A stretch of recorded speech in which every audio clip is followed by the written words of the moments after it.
So. John, the place was electric when Sydney just walked out onto the track. This might be the race of the night. Everyone looking forward to seeing what Sydney will do. Megan Tapper there in lane 1, certainly popular from Jamaica, but not Sid popular. This is Tia Jones. She's making her 3rd appearance as a Grand Slam challenger. 12:19. She was just off the American record only because she finished 2nd in Miami. Great race. Utaji Kambuji here from Switzerland. Her sister had to finish her season. She just announced she's pregnant. She needs your pediatrician. She wouldn't come over because she couldn't fly. And here she is. The queen of the oval, Sydney McLaughlin-Levrone, has dropped down to the women's short hurdle. She's running the 100 hurdles and the 100. Everybody's waiting to see what she'll do here. Akira Nugent's been 3rd and 4th in the hurdle races and then has blistered the open 100. See what she's got. Her day, you know, she'll be counted on the next day to figure out how this goes. Yeah, the 2 Jamaicans side by side. Daniel Williams won the Slam in Kingston. Nugent won in Miami. What will they do here? Tania Marshall, part of Dennis Shaver's sprint crew down there in LSU. He just finds fast women all the time. They never let up. Yeah, and they said that she looked really, really good in warm-ups. This is Christina Clemens. She's making her Grand Slam debut. She's an Olympic semifinalist and a world indoor silver medalist back in 2018. And if you're this is it, the moment we've been waiting for. If you're wondering how this goes, 12:61, the facility record for 11 for 11 clean sweep. Steve Cram. Sydney gets out. 100-meter hurdles. Akira Nugent has got away quickly. Also going well. Tia Jones over the far side. It's Nugent just leading this one at the moment. Nugent's got this. Akira Nugent continues to go away. Wins it easily in the end. 12:44. Sydney just not on terms in an event we wouldn't necessarily expect it to be. Tia Jones did hang on for 2nd place after getting out sharp, but Nugent staffed her authority all over that race there. Got out well. Was up with Jones, who we know can get out quickly. So does Tapper as well. But then she just continued to move away from there. Sydney 5th. Great athletes like a challenge. I'd rather see her challenge herself, man, if I'm being honest. We know what she can do with the 4 hurdles. We've seen it for years. She's constantly racing the clock. I'd like to see her race people, and she did it. I think she has a desire to do that as well. You know, you got to be able to do things to keep the heat under you. I think she realizes that. She actually got out decently. Having Akira right next to her, though, when you're next to that kind of cadence, it can actually throw you off because this is something that she doesn't necessarily feel all the time. She's on a stagger usually and doesn't always have athletes right next to her. So that's new for her. And to see someone 3-stepping that quickly right next to you, yeah, it's not that simple to run next to. I mean, technically, she's only raced this twice, I think, since 2021. Yeah. So, you know, and until you get in the mix with the fast people, it's all right in training and everything, but, you know, she did pretty well there. She's beaten some good athletes. Grand Slam Day 2, go through the lane assignments. After being in lane 1 for the first race, Anna Hall gets a really big head start this time around out there in lane 8. Yeah, I like her in lane 8. She can open up those big strides and really see what she can do. This is Andronette Knight of Jamaica. She was 2nd to Sid in the 400 hurdles, has run on 4x14s for Jamaica, so she is familiar with running good 400s. And there's Shamir Little, who just missed out on the Olympic team, got gold in the 4x4. Some people thought because she tried to qualify in the 400 and the hurdles, maybe cost her.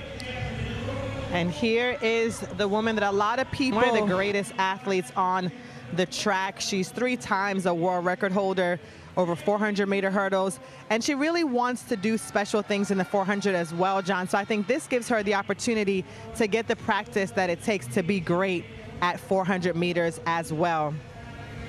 As we said, she's the 2nd fastest American ever in the flat 400 behind Sonia Richards-Ross. In there to lane 2, we've got Sarah Carley, twice an Olympian for Australia. She was 5th over the hurdles in the opening race here of their series, their 2 events.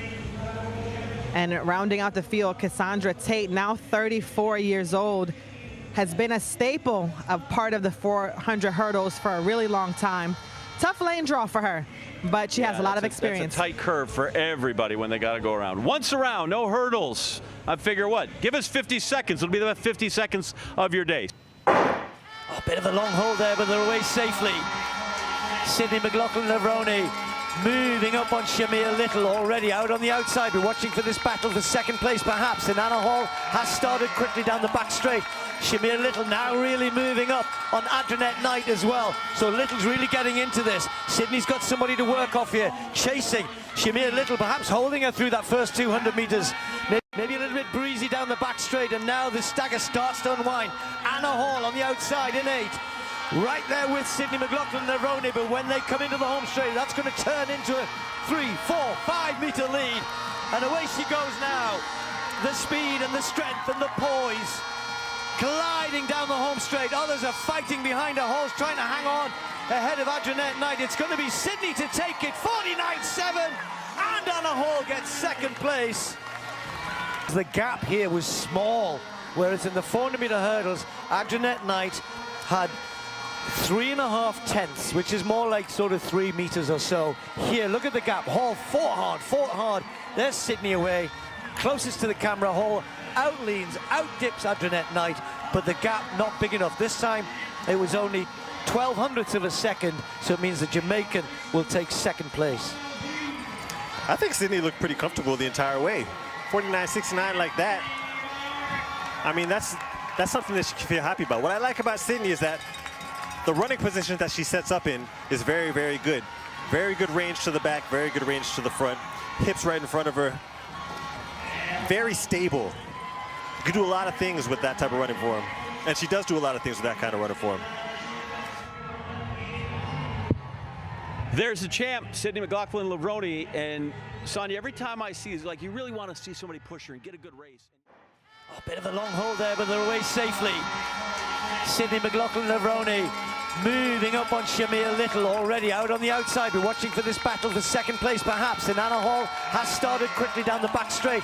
Shamir Little now really moving up on Adrianette Knight as well. So Little's really getting into this. Sydney's got somebody to work off here, chasing Shamir Little, perhaps holding her through that first 200 metres. Maybe a little bit breezy down the back straight, and now the stagger starts to unwind.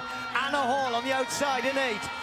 Right there with Sydney McLaughlin-Levrone, but when they come into the home straight, that's going to turn into a 3, 4, 5 metre lead.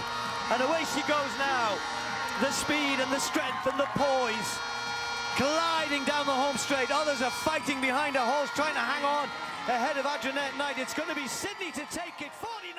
The women's sprint events this season delivered two very different but equally explosive spectacles. The dramatic 100-meter hurdles showdown in Philadelphia and the pure speed 100-meter sprint, where Shericka Jackson once again proved why she is considered one of the most dominant sprinters on the planet. Both races brought together star-studded lineups, electric atmospheres, and storylines that kept fans on the edge of their seats. Yet each produced a winner who imposed her own style and rewrote expectations. In Philadelphia, all eyes were on Sydney McLaughlin-Levrone, the Olympic icon of the 400-meter hurdles who decided to test herself in the short hurdles. The stadium buzzed with anticipation, and her entrance triggered a wave of excitement. But the moment the gun fired, it became clear that the night belonged to someone else.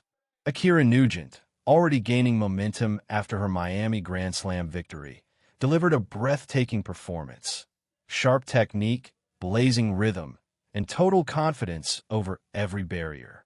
Megan Tapper, Tia Jones, Danielle Williams, Tanya Marshall, and Christina Clemens charge hard beside her, but Nugent seized control almost instantly. She didn't just beat the favorite.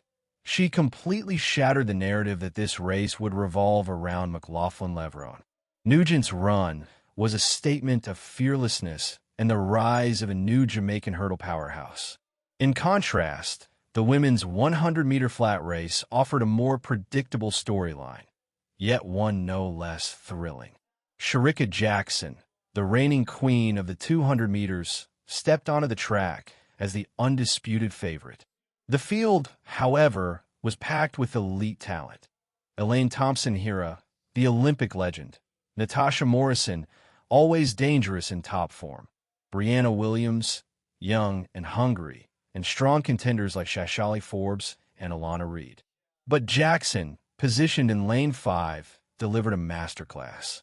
Her season-leading 10.78 already placed her ahead of the field, and her execution, calm, powerful, perfectly balanced, confirmed her dominance. While others fought for positions, Jackson looked like she was running in her own lane, dictating the race with authority. What makes these two performances so captivating is the contrast in how they were won. Nugent shocked the field with aggression and surprise, rising from contender to headline maker in a single race. Her victory represents the raw, rising energy of Jamaica's new generation.